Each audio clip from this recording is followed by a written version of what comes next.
Selamünaleyküm ve rahmetullahi ve berekatuhu. Şu an Batman'dayız ve Ankara'ya doğru Allah'ın izniyle yola çıkacağız.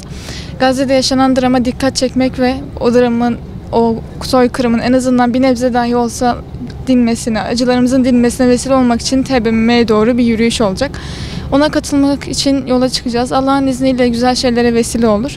Allah yardımcımız olsun. Çok ciddi bir zulüm var. Şu an çocuklar, kadınlar, kadın, yaşlı, çocuk denmeden çok ciddi bir katliam var ve dünya bu duruma sessiz kalıyor. Biz de karınca misali, Hz. İbrahim ateşinde su taşıyan karınca misali elimizden geleni yapmaya çalışıyoruz. Çok ciddi bir dram var ve maalesef İslam ülkeleri başta olmak üzere hiç kimse görevini yapmıyor.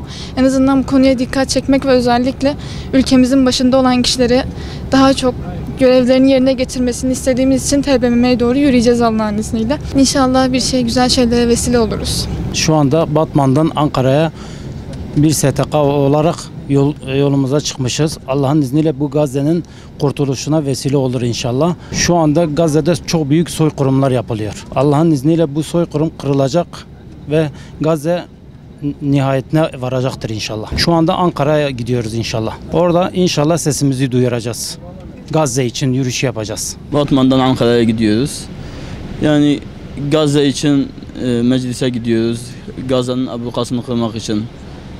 Onlara yapılan zulümleri insan tahammül edemiyor. Allah-u Teala İsrail'e, Amerika'ya lanet etsin. Onları kahru perişan etsin inşallah. Müslümanları yak vücud etsin inşallah. Allah-u Teala Müslümanlar arasında vahdeti kılsın inşallah. Allah razı olsun. Eşim Ankara, Ciboni Gazze, Filistin için. Orada miting yapacağız, yürüyüş yapacağız, İsrail'e lanet getireceğiz, Amerika'ya lanet getireceğiz. Gazze'de şu anda açlıktan ölüm var. Şeytan Netanyahu bombalarla bitiremiyor, açlıkla bitirecek onları.